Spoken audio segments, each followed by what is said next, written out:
Oi, tudo bem? Já começou mais um programa. Eu sou a Elga Figueiredo e vou estar com você na próxima hora, trazendo muita informação e conversa boa. Seja bem-vindo a mais um Elga e Você.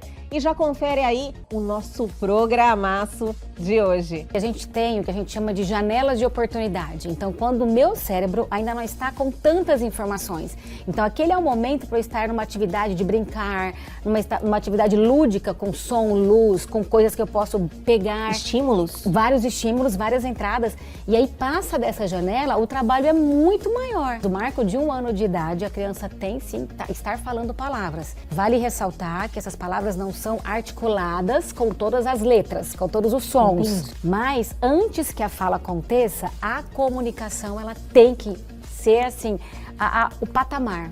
O marco maior não é a fala, o marco maior é a comunicação. E aí, gostou? Então fique ligadinho que o nosso programa só está começando.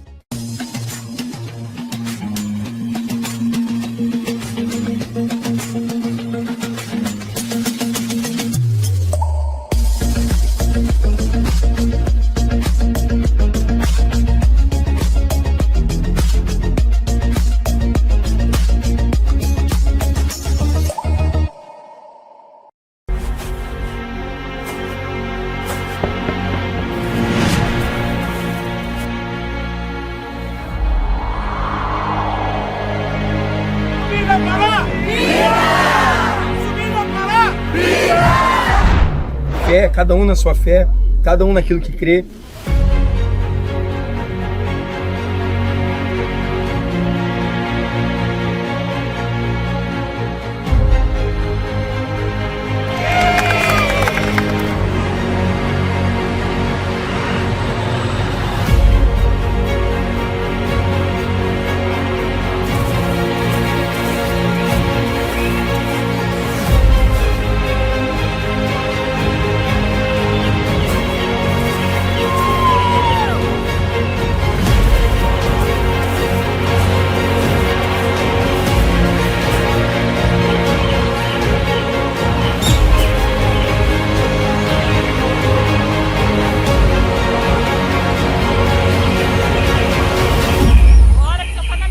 Algo a dizer?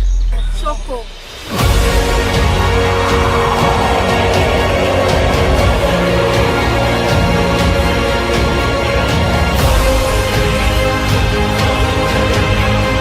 A beleza da vida, ela tá na caminhada. Porque no meio do caminho tem as pedras, no meio do caminho dá vontade de desistir, no meio do caminho quando a gente olha para cima e fala, meu Deus, tá longe. Cada um de nós teremos as nossas cruzes para carregar, mas sabemos que junto, unidos, com sempre alguém do nosso lado, nós vamos conseguir chegar mais longe. O que a gente não faz por uma amizade? O life é isso. É viver cada dia. E nós vivemos. Nós temos aprendido muito a valorizar o nosso dia. A cada dia que Deus nos dá é um presente. Obrigado, César, por esse desafio. Você é um milagre, a gente sabe.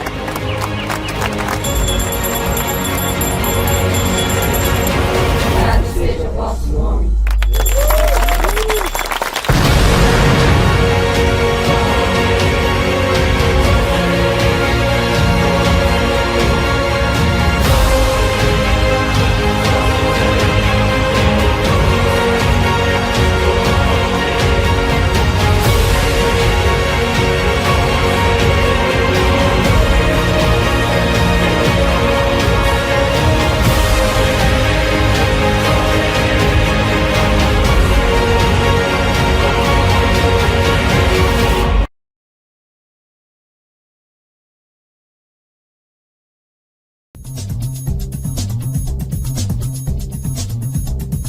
Contaminação de mercúrio em bebês indígenas. Fiocruz inicia estudo com gestantes Munduruku para avaliar riscos. Metal pesado usado no garimpo ilegal é altamente tóxico e pode causar graves problemas de saúde ao atacar o sistema nervoso. Em Brasília, indígenas brasileiros e sul-americanos foram ouvidos em reunião sobre o uso do mercúrio em seus territórios.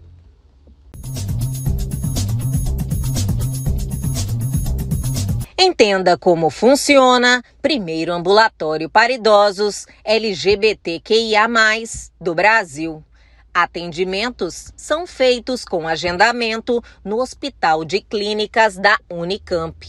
Professor explica que a iniciativa surgiu para quebrar tabu duplo em relação à sexualidade na terceira idade.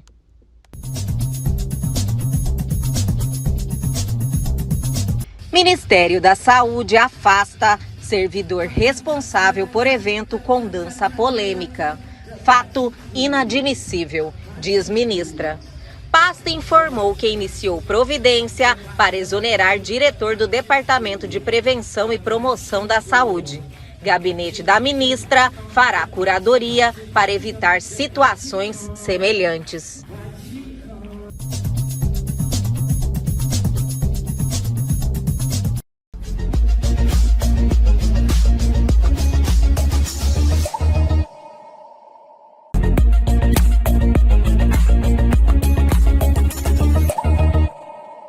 E o nosso bate-papo de hoje é sobre linguagem, comunicação e fala para pessoas com TEA e familiares. E para isso estamos recebendo aqui Claudiane Campos, fonoaudióloga, pela primeira vez aqui em nosso programa, para falar aí sobre esse conteúdo fantástico, que é um evento que vocês realizaram, tão importante. Eu acho que no caso, eu falei para você, antes de iniciarmos esse bate-papo, é mais que uma profissão, né, Claudiane? Seja bem-vinda.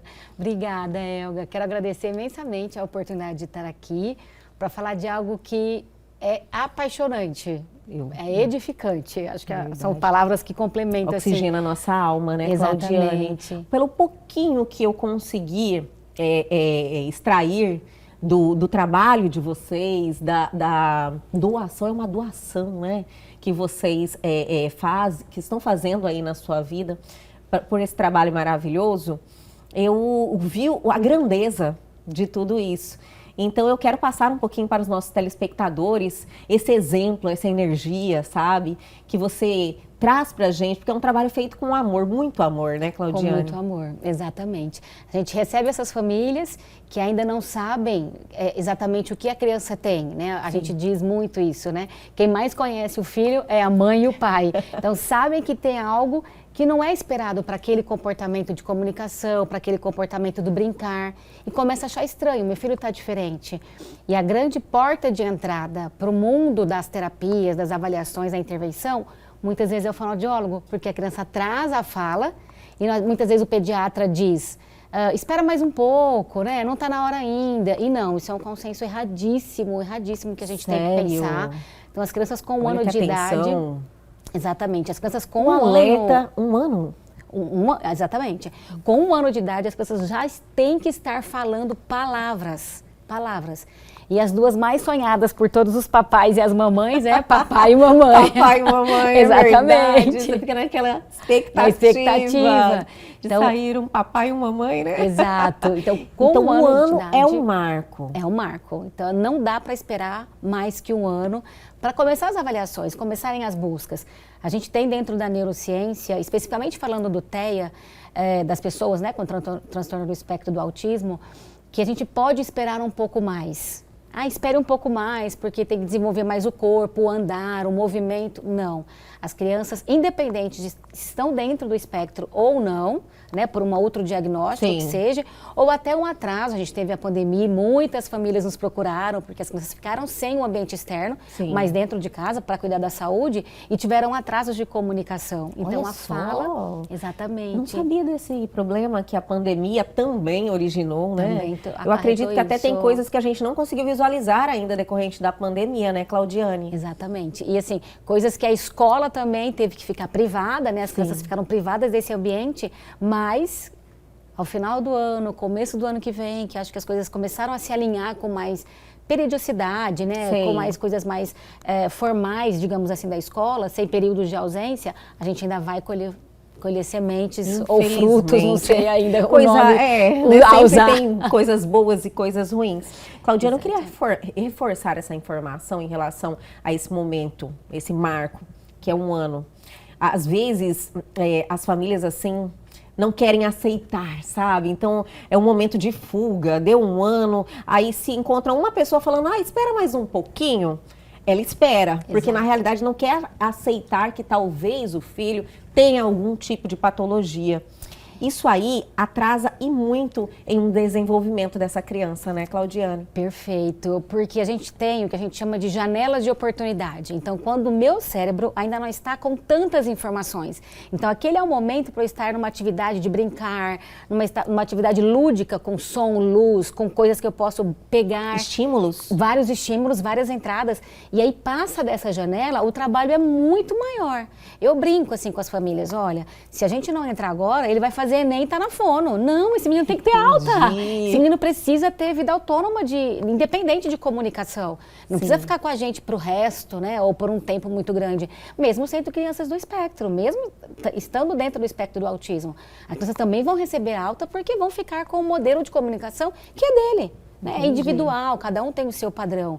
Mas o marco de 1 ano de idade, a criança tem sim estar falando palavras. Então, há teóricos que colocam 50 palavras, teóricos que colocam 80. Vale ressaltar que essas palavras não são articuladas com todas as letras, com todos os sons. Entendi. Porque a criança está buscando imitar o adulto, né, fazendo o que a gente chama de tateio. Então, aquelas, a gente chama de balbucio isso, né? Que é essa busca... Linguagem dos nenéns. Isso! E na internet tem vários vídeos das crianças super se comunicando. Né? Mas assim, e a gente às vezes não consegue nem entender a palavra. E as crianças estão, coisa mais linda. Sim. E assim, é muito importante, claro que o desejo da grande maioria, inclusive de nós, fonoaudiólogos, né? Claro. Porque estudamos para isso, é que a fala ocorra em todos os indivíduos. Mas tem indivíduos que não vão, devido à lesão, devido ao tempo de intervenção, são muitos fatores. Mas antes que a fala aconteça, a comunicação, ela tem que ser assim, o patamar. O marco maior não é a fala, o marco maior é a comunicação. Eu entendi, quero inclusive passar essa mensagem para todo mundo que está em casa. Fala e comunicação são diferentes, você pode se comunicar de outras formas, né? Isso. E é bem aí que vocês atuam. Isso. Eu acabei de chegar, eu estava fora do Brasil num evento, numa formação, né, de uma semana, de uma imersão. E é de precoce, né? Então a gente está falando das primeiras idades até a vida adulta. Olha só. Então, a grande maioria das deficiências de comunicação estavam presentes nesse evento, sabe, nessa formação. Então, a gente já consegue visualizar o que é possível esperar, mesmo que tenha limitações, eu acho que todos nós temos, mas o que de fato eu tenho de habilidade, aonde eu posso, enquanto fonoaudiólogo, enquanto pai e mãe, dar autonomia para esse indivíduo se comunicar.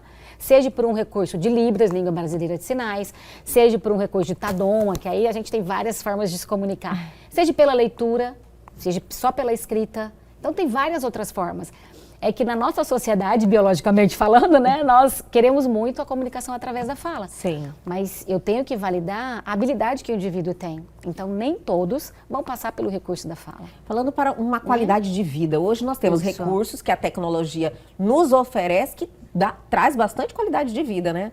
Bem-estar, que você estabeleceu uma comunicação efetiva. É muito interessante, assim, quando a gente está conversando com os pais sobre recursos alternativos que a gente tem de comunicação. Mas meu filho vai usar esse recurso que é de imagem, que é de tocar em um tablet, que é de trocar fichas, que é um livro com imagens, ele não vai alcançar a fala? Não impede, não impede, isso tem... inúmeros estudos robustos de anos. Como se fosse acomodar a criança nesses outros recursos? E os pais dizem isso, né? Entendi. Vai ficar acomodado, vai ficar com preguiça de falar. Não, porque o que a gente busca na comunicação alternativa ou suplementar, e aí a logo é CAA, comunicação alternativa ou aumentativa, é justamente ensinar a criança a compreender o mundo da comunicação. E ela utilizar esse recurso como uma parte da comunicação. E aí eu até brinco com os pais, né? Eu falei, olha, quando a gente estudou lá nas ciências, né? A gente foi fazer uma apresentação, não tinha data show, né? Não tinha PowerPoint, mas a gente colava, a gente escrevia e colava, né? A gente pegava algumas informações importantes e colocava ali como cola. Sim. Aquilo já era um recurso que ajuda a gente a se comunicar para fazer a apresentação. Eu consegui visualizar, entendi. Não é? É bem esse sistema que vocês usam. Exatamente. Que então, legal. dentro da fonoaudiologia, de todas as competências que que a gente tem, principalmente para a comunicação, a gente busca a fala, né? Mas não é só ela que permite a comunicação. E a gente tem que validar as outras formas de comunicação que a gente tem. Bom, as crianças que têm TEA, que é o Isso. transtorno do espectro autista, do autismo, é isso? Uhum. Elas, cada uma tem um grau, né? Então, assim, acredito que tem uma diferença bem grande nesse desenvolvimento. Perfeito. Muitos pais acham que, assim, o nível que a criança tem de autonomia ela estava atrelado à fala. Então, se ele fala, ele tem o nível 1. Se Entendi. ele não fala, ele é o nível 3. E ainda bem que existem muitas pessoas que eu brinco que não dormem, que estudam, né? Entendi. E trazem pra gente as atualizações, né, que a ciência traz. E não, então a gente tem que o nível de autonomia é que vai qualificar esse indivíduo dentro dos níveis.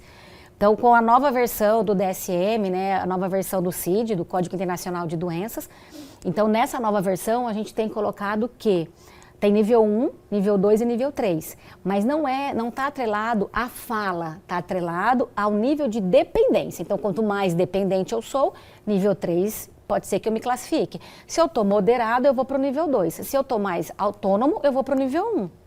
E aí a gente pensa na intervenção mais a tempo possível. Então, assim, a tempo da criança aprender a se vestir sozinho, a tirar a roupa, a cortar o seu alimento, a abrir uma porta, a mostrar quando não quer. Então, quanto mais a tempo, que a gente chama de precoce, mais independência a criança vai ter, mais autônomo ele vai ser. Então, precisa de uma intervenção, então, rápida. E uma informação bem interessante, atualmente, nós já temos acho que uns 10 anos, que em Paris o pessoal da psicanálise fez um estudo longitudinal que com 3 meses de vida a gente já consegue ver sinais preditores para o autismo. Olha que maravilha! Então porque é possível. 3 meses é bem cedo. Bem pitiquito, né? Bem pitiquito. Está assim ainda dando a oportunidade, né, de fazer várias intervenções para um bom desenvolvimento. Exatamente. Então, o que antigamente, até 6, 8, 10, ainda tem ainda no Brasil, né? Que a gente espera para 3, 4 anos fechar o diagnóstico, não.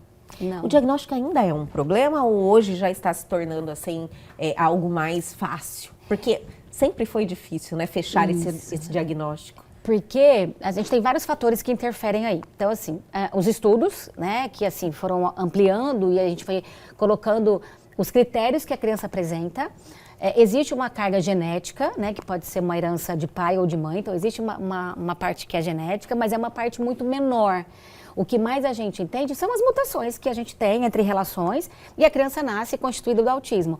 Mas a avaliação ela é pelos sinais, então ela é comportamental, eu preciso observar. A criança deveria brincar de uma forma funcional e ela brinca de uma forma diferenciada, específica para ela. Então ela tem interesse em estar com o outro, mas é para usar o outro. Só que na infância a gente também usa o outro, né? Quando o bebezinho pega a mãe, puxa, mostra que quer. Só que isso não avança, isso permanece um tempo longo da vida, da infância dele. Um certo distanciamento, né? Que a criança tem, inclusive o olhar manda muito também, né? Exato. O olhar é uma discussão, assim, vitalícia. A gente nunca vai sair da discussão do olhar. Sério? Né? E assim, muitos receberam o diagnóstico porque não conseguiam olhar para o indivíduo. Outros receberam porque mantinham o olhar, mas não era um tempo, né, um tempo significativo. Sim. Então, mesmo a gente, né, nós duas aqui que estamos conversando, não é a todo momento que eu estou olhando.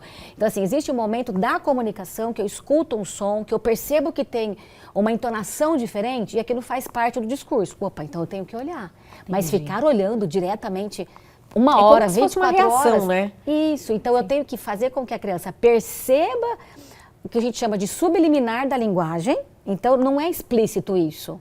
A gente faz muito treino do olhar, mas não é um treino. Olha, agora olha. Não pode ser assim. Porque em nenhum momento da comunicação espontânea a gente faz isso. É verdade. Então a gente pensa, nossa, essas interjeições faz com que eu perceba que eu tenho que olhar para você. Poxa vida, então aconteceu alguma chama coisa. Atenção, já chama na hora. atenção.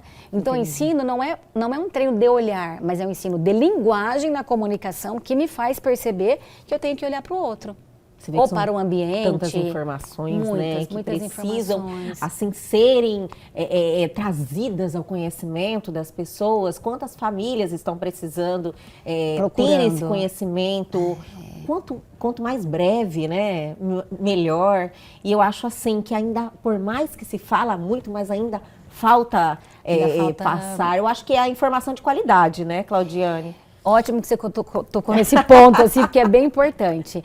Então, os últimos estudos, né, colocaram do CDC, que é um Centro de Desenvolvimento Infantil, que é dos Estados Unidos, que pegam os maiores nomes de estudiosos, né, de cientistas relacionados à primeira infância, de 0 a 6 anos, colocou uma estatística que nós somos 1 para 36. A cada 36 nascidos, 1 é um indivíduo autista. Então, daqui para 20 anos, a gente vai ter uma outra espécie dentro da nossa espécie. A gente vai ter só espécies de pessoas com autismo. Gente, é um número considerável. Considerável. Mesmo. Antes era 1 para 1 milhão, hoje a gente está com 1 para 36. Mas do que você entende desse crescimento, esses números? Antes era falta de diagnóstico, o que acontece hoje? O que aconteceu? Mudou algo de costume? A tecnologia influenciando? Por que esse número está tão expressivo, Claudiane? Essa é uma pergunta de milhões, que é uma resposta de milhões. Né? Existe um pensamento assim que predomina nessa questão aí, nessa pergunta? Existem vários fatores que influenciam isso, né? Assim, o diagnóstico que ficou mais preciso, mais breve, né? Então, assim, a gente pega crianças prematuras, então é esperado que as crianças prematuras extremas, que nasçam talvez com 28 semanas, 24 semanas, então não teve toda a maturação neurológica para receber o ambiente. Então, existem estudos que colocam que esses sinais que são mais clássicos agora estão sendo mais difundidos, então a família percebe, e as que conseguem perceber e ter um acolhimento emocional buscam a intervenção mais cedo, então isso faz parte da estatística. As questões genéticas sendo estudadas com síndromes e a deleção de um gene ou a mutação de um gene traz comportamentos mais isolados, mais estereotipados, repetitivos, né, de interesses restritos. E aí a gente tem que pensar que, mesmo falando desses sinais, isso pode não ser uma coisa ruim. A gente acha que o autismo é uma coisa ruim. Verdade. Então, as multinacionais, trazendo assim, tenho filho com diagnóstico, qual é o meu pensamento para o futuro desse indivíduo? Porque filho é para sempre. Claro. Né? Então, existe toda a expectativa da família. Mas muitas multinacionais querem contratar esses indivíduos porque eles são extremamente metódicos. Não falta nada, tá tudo ali. Sim. São fiscais assim de excelência. Então tem as habilidades que servem para muitas empresas, para muitas famílias, para ajudar grupos de outras crianças que têm outras dificuldades. A gente olha muitas as pessoas com autismo lá pensando no Rain Man, naquele filme que ele ficava, né, muito robotizado. Não, a gente tem inúmeras habilidades dentro do indivíduo com autismo, mas a gente também tem um grupo são pessoas nível 3 que vão realmente precisar de uma limitação maior, né? Isso, e que vão precisar. Mas isso não impede que eles não tenham uma qualidade de vida. Entendi. Mas às vezes não dá pra gente viajar todo mundo junto, não dá pra ir numa festa que tem muitas cores, muitas luzes, muito barulho, luz, né? Não tem muita previsibilidade. Falou eles precisam autismo, de rotina? Exatamente. Entendi. Né? Todos nós precisamos. Sim, a rotina é muito positiva para todos nós, inclusive aos pais aí que estão tendo essa oportunidade ainda na criação do filho. Rotina é maravilhoso, né? Para todo mundo, independente de se tem algo ou se não tem, sim, para todo mundo. Porque acomoda principalmente a questão emocional. Eu sei para onde eu vou, eu sei quem eu vou esperar encontrar, eu sei como as possibilidades que eu posso ter de me comunicar com esse lugar, com essas pessoas, com quem estiver lá, com os animais, porque às vezes a pessoa tá chapada, por exemplo, e tem bichos que não são só cachorros, né? Às vezes tem outros animais que as pessoas têm lá, tem cavalos que saem na rua, da guarda, por exemplo, da guarda municipal. Então a gente já dá essa previsibilidade para esse indivíduo e isso acomoda ele em todas as esferas, não é só na esfera de idealizar a imagem de eu vou estar naquele lugar, naquela praça e vai ter pessoas lá, crianças conversando, não. Eu sei como eu posso sentir a minha... Ai, vai tocar meu coração, vai ficar mais forte. Tá, então se ele vai ficar mais forte, eu sei como me comportar. Me afasto, sento, me protejo. Então, tudo isso dá qualidade de vida para o indivíduo. E às vezes a gente não tem isso na comunicação. Com certeza. Né? Porque eu não consigo usar um recurso para me comunicar. Mas eu sei que a informação veio até essa criança e ela consegue se acomodar. A gente usa muito essa palavra. Eu consigo me acomodar para aquele determinado ambiente. Entendi. E aí, não sei se você já ouviu falar, mas tem uma frase que eu não gosto, né? Mas assim, né? Comportamento inadequado. As crianças com autismo têm comportamento inadequado. Se a gente consegue perceber as dificuldades de acomodação para determinados ambientes, a gente consegue fazer um emparelhamento daquele incômodo com algo que ele consiga se comunicar, que ele quer ir embora mais cedo, que aquilo não está legal, que ele pode trocar de ambiente. E aí eu não ensino para ele um comportamento inadequado. Então, na minha concepção, é o adulto que ensina o comportamento inadequado. É uma falta de preparo. Uma falta de preparo. E aí entra o que você perguntou até em relação ao diagnóstico. Então, é um estudo constante. Quem trabalha com esse perfil, com esse público, todo dia tem que estar estudando, porque todo dia a gente tem uma novidade, né? E são indivíduos, não dá para eu comparar.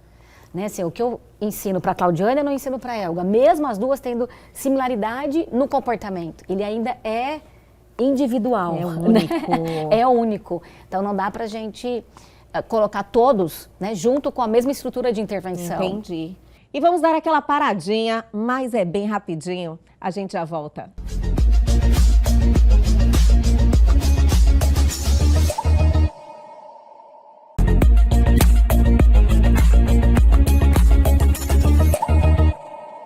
Estamos de volta com essa conversa sensacional sobre transtorno do espectro autista. Você vê que esse trabalho que você vem realizando, não só na sua questão profissional, pessoal, você com seus pacientes, mas nesses eventos que você vem proporcionando. Esse que você acabou de realizar, como é que aconteceu? Me conta um pouquinho, ele é o primeiro? Ele já tem uma edição, uma segunda edição vindo aí, e pra gente passar o conhecimento das pessoas, né? Porque, nossa, ajuda muito as famílias. Exato. Então, dia 2 de abril é o dia que a gente tem mundialmente colocado como dia da conscientização do autismo. Então, muito se fala ainda do diagnóstico, que eu acho que é importante, muito se fala dos sinais que a criança pode apresentar na escola, na fase de escolarização, na comunicação, repetir as mesmas palavras, ter um repertório curto ou pequeno, né, de produção de fala, mas ele sempre responde, mas é sempre sim. Não, sim e não. Então, para uma criança de 6, menos até, para uma criança de 3 anos, é um repertório pequeno para o nível de comunicação que ele pode alcançar. Então, no dia 2 de abril, teve vários eventos falando sobre a parte de intervenção no comportamento emocional, na parte de motora, psicomotricidade, terapia ocupacional, e aqui em Cuiabá não teve nenhum evento falando da comunicação. Olha só! E aí eu fiquei bem chateada, bem chateada. Falou, vamos resolver isso aí! É aquela história, do limão faço uma limonada. Com certeza! E aí eu convidei a Juliana Rocha, que inclusive hoje é aniversário da Juliana. Olha, vamos mandar um abraço, aproveitar essa oportunidade, exato, né, Claudiane? Então, convidei a Ju tem 20 anos que ela atua com crianças, com indivíduos dentro do espectro do autismo. E eu falei, Ju, é um evento, eu quero pensar em algo que seja gratuito, para a gente ter um maior acesso à sociedade, à comunidade. E pensamos em falar sobre linguagem, comunicação e fala, que é a porta de entrada para essas crianças entrarem nesse perfil, nesse mundo aí de buscar diagnóstico, intervenção, aonde ir, com quem estar. Então, isso é bem importante. E aí, o evento, a gente fez desde os primeiros momentos que a criança pode ter de esboçar sons. Então, a gente começou com uma fonoaudióloga, Kátia, que ela também é musicoterapeuta. Olha, que importante, né? A música, com certeza, é uma grande terapia, né? Exato. Então, a criança ela não precisa ir direto para a fonoaudióloga para um treino de comunicação, sim, não, dá, quero.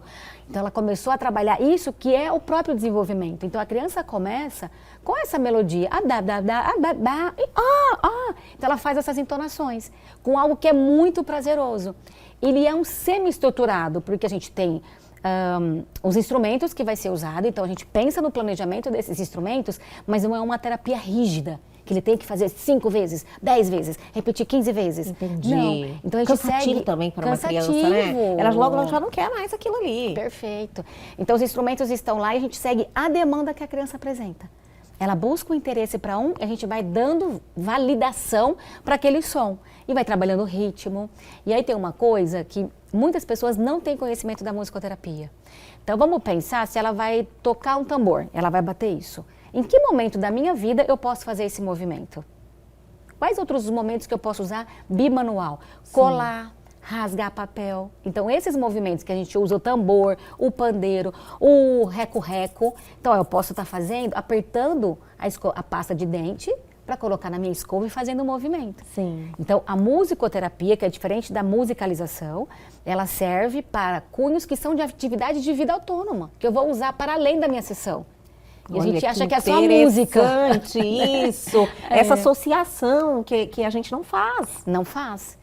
Então, Maravilha. assim, tem muitas coisas que são de atividades de vida Sim. autônoma que eu uso na minha casa, mas que eu não consigo fazer por uma rigidez de usar aquele instrumento, usar a pasta de dente que tem um cheiro, ou que eu vou abrir a torneira. Mas se eu pego um instrumento que eu chacoalho, eu também estou fazendo movimentos de rotação manual. Facilita já, Exato. né, ela exercer essas outras funções que vão dar muita autonomia para a criança. E foi muito interessante porque a gente teve muitos pais e mães, assim, é muito legal que eu fiquei muito feliz assim com o evento. Ai, que porque maravilha. a maioria é a mãe, né? A mãe que busca, a mãe que vai atrás. E isso está mudando, Tá né, mudando, Claudiane? tá E o lindo. pai está participando mais. Isso é uma realidade É uma mesmo. realidade. Olha que maravilha. E a gente que é tem- uma oportunidade que os pais perdiam, né? Antes de se achar que a mãe, o filho é da mãe, a mãe que é responsável, a mãe que está ali para cuidar e ele é o provedor, né? Então, assim, Isso. deixa de participar ativamente da vida do filho e se perde esses momentos tão maravilhosos, né? Que não se recupera mais. Não volta, exatamente, não tem como a gente voltar. Sim. Então a gente teve uma participação muito efetiva, assim, dos maravilha. pais estarem indo, ouvindo, Isso fazendo é importante pergunta. também, porque eles estão ali, fazem parte daquele meio, daquela família. Ele precisa estar preparado também, né? Exato. E às vezes a gente quer escutar muito mais a mãe pela fragilidade, né, que a maternidade traz, enfim, a busca pelo filho, mas a gente também tem que escutar o pai. E eu tenho uma frase assim, quando os pais vão na anamnese, vão já no primeiro encontro, a vontade que eu tenho é de pegar eles no colo e falar, ai pai, vem aqui, vamos junto nessa caminhada, né? que Porque a gente tem maravilha. mais oportunidade de estar com a mãe. Então Sim. quando o pai se permite, eu adoro essa palavra, se permite estar naquele ambiente, é a hora que eu tenho que amarrar ele ali mesmo, com lacinhos de coraçãozinho. Porque é difícil, justamente pelo que você disse.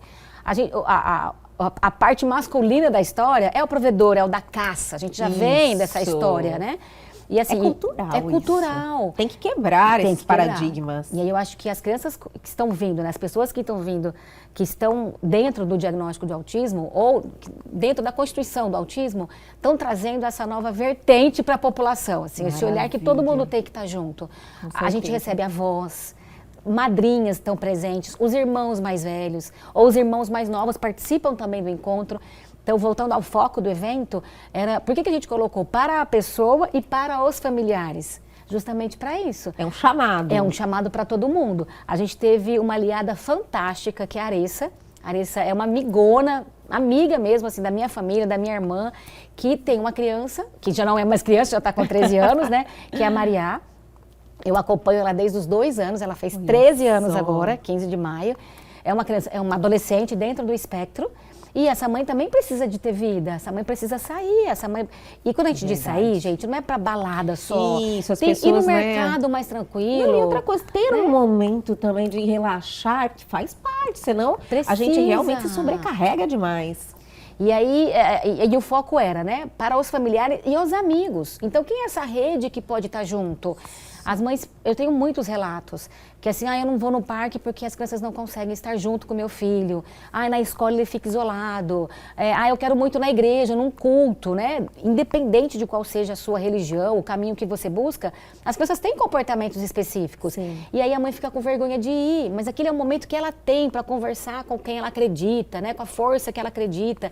Então a gente precisa desmistificar isso. A gente teve várias instituições religiosas também no evento. No final procuraram a gente pode estar lá palestrando. E eu fico aberta, assim, eu falo em nome de toda a minha equipe. A gente fica aberta, é o mínimo que a gente pode fazer, Com né? certeza, É o mínimo. super te entendo. É o mínimo estar lá e conversando sobre. Então, o maior foco do evento foi falar sobre essas possibilidades de comunicação, de interpretar a comunicação desse indivíduo, como nós podemos estar juntos se ele fica repetindo a mesma palavra, né? Ou se ele usa um recurso de comunicação aumentativa ou alternativa, mas também de trazer os amigos. Né? Assim como eu posso Fazer com estar. que todo mundo seja responsável também, né? Queiram participar. Quando a gente fala muito Estar de preparado, empatia, né? isso. Estar preparado. Porque às vezes a gente, não é que a gente não tem empatia, né? A gente olha, a gente se comove com a situação do outro, mas eu não sei como é que eu posso fazer. Então o evento era justamente para isso, assim. O primeiro, que vão vir muitos com certeza, mas trazendo esse olhar, assim. Eu que estou junto no mercado, numa fila, num shopping, né? Ou na própria escola mesmo. Se eu tô lá, o que eu posso fazer? Se tá 1 para 36, daqui para 10 anos...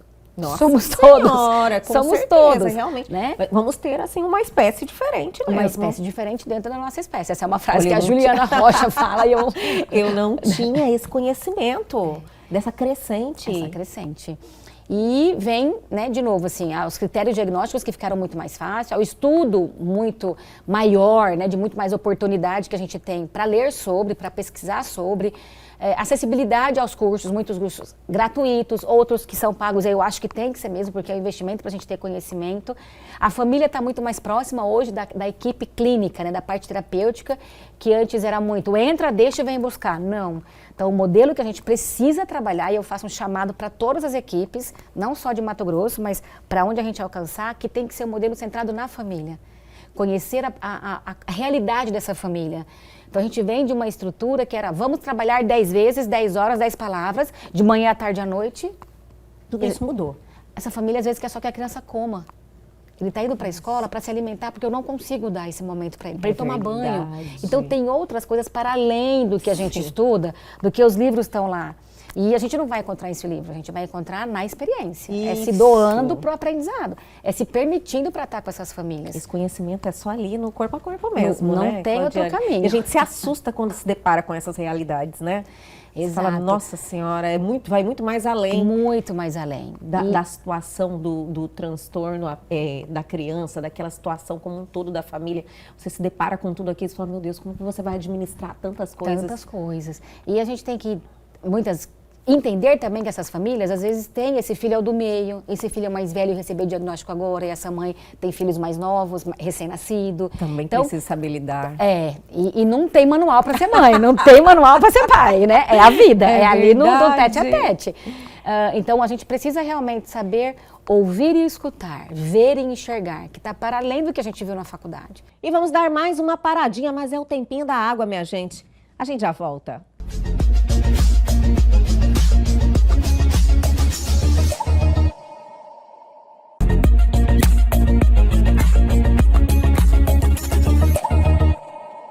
Estamos de volta para o último bloco dessa conversa sensacional com a Claudiane Campos. Esse tipo de evento que você vem trazendo e divulgando e dando visibilidade também ajuda essas famílias a darem esse primeiro passo nessa direção, né? Porque às vezes a pessoa está com aquele problema, ela realmente não tem atitude, não sabe para onde ir. E hoje de manhã a gente estava conversando com uma família, né? Porque existe essa conversa sobre assim, mas eu ainda vivo luto, né? E não tem, ele é individual, cada um tem a sua forma de lidar com a sua dificuldade, com a sua vulnerabilidade, com a sua ferida que ainda está aberta, mas a gente precisa entender que do passo que chegou para a clínica, a gente só tem que caminhar para frente. A gente tem que seguir, porque as coisas vão melhorar. Isso é fato. É que algumas crianças não melhoram num tempo que o vizinho melhorou, mas são famílias diferentes, são estruturas diferentes. Então, quando a gente se propõe a disseminar essas possibilidades, é para encorajar essas famílias, é para dizer, nós estamos aqui, né, mesmo sendo longe. Você não está sozinho. Não está sozinho, isso. Sim. Então, trazer essas pessoas para dentro desse ambiente.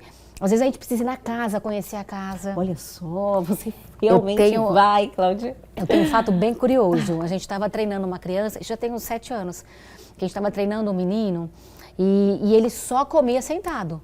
Mas a escola, ele já estava na escola. E a escola, a criança faz a fila. São comportamentos sociais que precisam ser ensinados. Sim. Ele não precisa ficar o tempo todo, né, sentado esperando o outro comer. Mas naquele momento existe um treino social para isso. Ok. E aí ele conseguia comer, mas sempre sentado no chão. Eu falei, tem alguma coisa estranha, alguma coisa está acontecendo. E chamei a terapeuta ocupacional, a psicóloga da equipe, conversamos, vamos chamar a família. Beleza, chamamos a família e eles disseram que tiraram o sofá e as mesas de casa, que eles adaptaram para comer todos no chão. Olha só. Só que a gente não sabia dessa informação. Então a criança já estava acomodada com aquele novo formato, mas a gente não sabia dessa informação. Mas isso é certo ou é errado? Eu gostaria muito de saber, porque agora eu fiquei com um ponto de interrogação enorme. Eles se adaptaram à realidade da casa. Então assim, vamos tirar tudo e vamos todo mundo comer no chão. Ok, mas eu tenho que entender que naqueles momentos eu preciso, por exemplo, estar na escola, se eu for no shopping, Como é que a criança vai sentar no chão? Então vai criar estranheza, vai criar comportamentos dos demais que vão provocar um comportamento ruim nessa criança. Sim. E também tem toda a questão, né? Quando é criança, você tem que lidar com outras crianças. Eles vão falar, nossa, mas ele está comendo, daí começa a terem reações ruins, né? Aquela coisa que a gente já sabe que existe. Na sociedade, que lidar com a criança é complicado e as outras também, trazer essa maturidade para elas que aquela criança é diferente e precisa ser respeitado é difícil também, né? Difícil. Então, você precisa adaptar ao máximo que puder essa criança. Perfeito. E é possível, né? E é possível. Então, é muito interessante que essas crianças, elas setorizam os ambientes. Então, se a gente está na sala da terapia ocupacional, que tem balanço, né, tem recursos de movimento, a criança já olha aquilo e percebe que o corpo dela vai se movimentar. Então, ela vai para a piscina de bolinha, ela vai fazer um circuito. Se vai para a sala da fono, às vezes é mais estruturado, senta um pouco mais, fica em pé, brinca, vai comer. Então, quando a gente tem essa situação de uma criança que em casa come sentado, é possível ensinar naquele ambiente. Então, com recurso de rotina visual, então chegar na escola, a gente vai guardar a mochila, a gente vai entrar para a sala, vai ter o lanche, naquele tempo o lanche vai ser sentado com os colegas. Talvez em grupos menores. Então, tudo é possível adaptar. Mas maravilha. A palavra-chave é se permitir. Eu me permito adaptar a minha atividade, e a gente vai lembrar de Piaget, né? Desconstruir, construir de novo, acomodar e se organizar. Eu me permito estar com essa criança 10 minutos sentado e depois ela pode ficar em pé? Tudo bem, ela comeu, ela fez a alimentação, a refeição sentada. E depois ela pode fazer outra coisa. E tudo vai progredindo também, Exato, né? Acho que o segredo é você dar início àquela atividade, inserir a rotina, como você falou, tudo é rotina, que a criança vai se adaptando e cada vez tendo hábitos, né, mais comuns para viver num ambiente normal, né? Isso, né? Com mais qualidade. Menos abdicação, eu acho, restrição é melhor. Ela vai se adaptando ao meio. E as crianças dentro do TEA, elas têm algo que a gente chama de inflexibilidade cognitiva. Então, por isso os rituais, né? Por isso persevera naquele mesmo assunto, naquela mesma brincadeira. Mas ainda assim, com previsibilidade, a gente consegue ir melhorando essa flexibilidade. E aí, quanto mais flexível e cognitivo eu sou, mais adaptativa eu sou ao mundo. Então, mais feliz é você. Entendi. Né? Então, assim, a Torre Gêmeas tá lá desmoronando e a gente vai conseguir, vamos salvar vidas, vai dar jeito.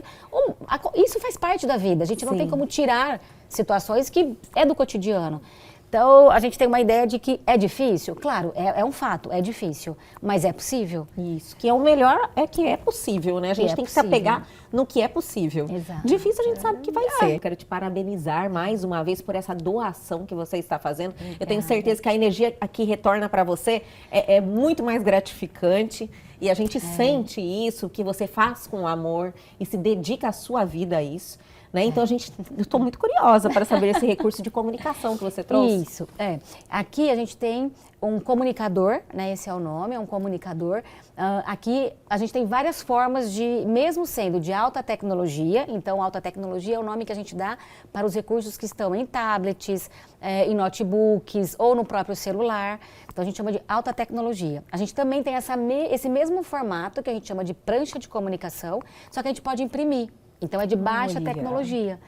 Então, dá para qualquer padrão social. Sim. Né? Porque a comunicação ela é para qualquer padrão social. Todo mundo se comunica. Sim. Então, esse é o comunicador que tem voz. Então, eu vou fazer uma frase. Cria uma interação, então. Isso. Olha então, só. Eu posso, muitas vezes, não conseguir olhar e produzir uma fala. Eu produzo algo aproximado. Quer? Sim. E aí eu posso utilizar esse recurso que me dá mais autonomia, mais confiança emocional e a gente faz a troca comunicativa, troca de turno, dialógica, usando esse recurso. Olha que maravilha. É muito legal, assim.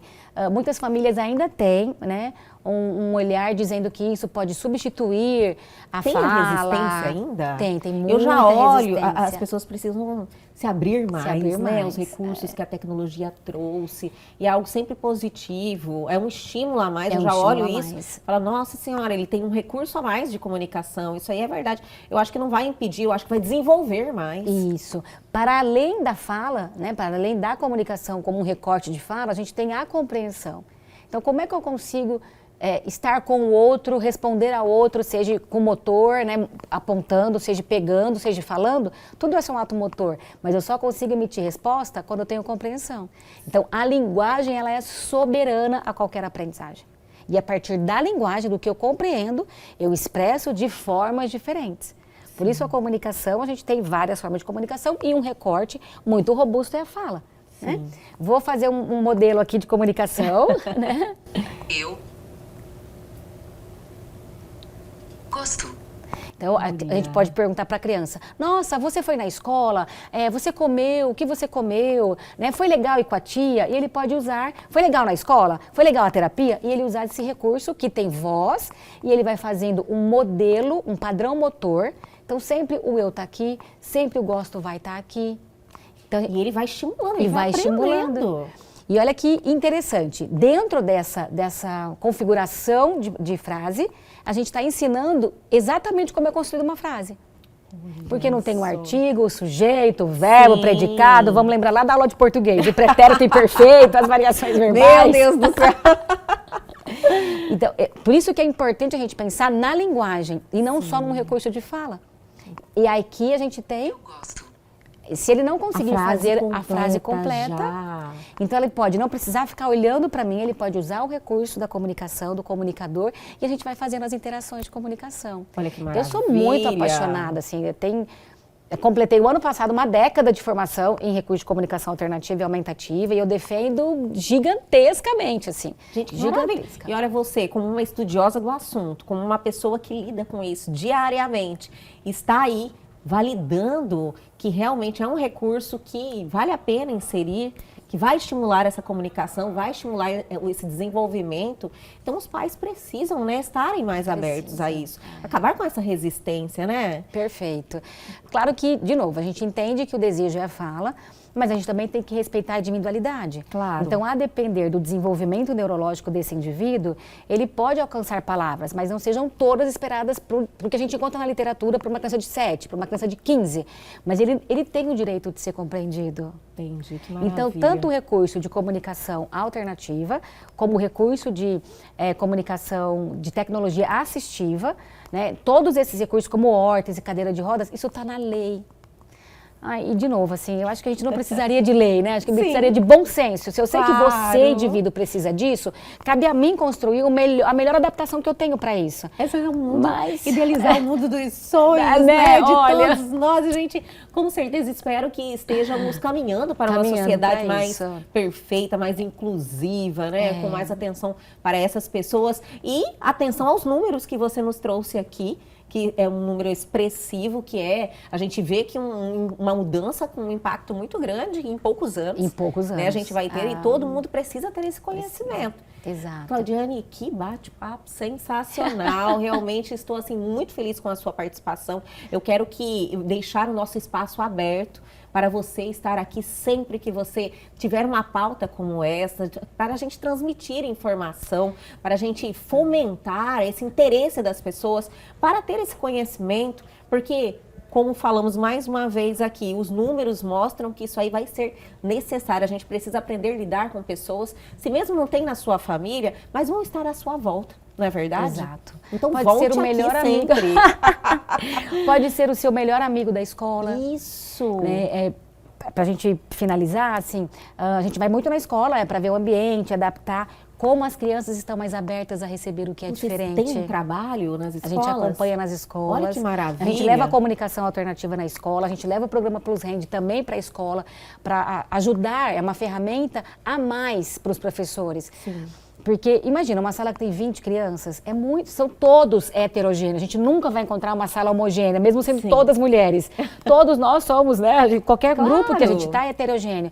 E para o professor, que tem uma missão de sempre avançar na aprendizagem com aquele indivíduo, nossa, gente, professor, missão, para além, né? Eu nem sei como qualificar. É verdade. Então, a gente precisa dar esse suporte. Porque a academia, quando eu digo academia, eu digo a faculdade, a graduação, não traz Eu lembro esse que preparo. eu li um artigo da Temple Grande na minha faculdade, um artigo Olha sobre só. autismo, né? E hoje vou fazer 20 anos de fonoaudiologia, hoje eu já trabalho desde 2008 com crianças dentro do espectro.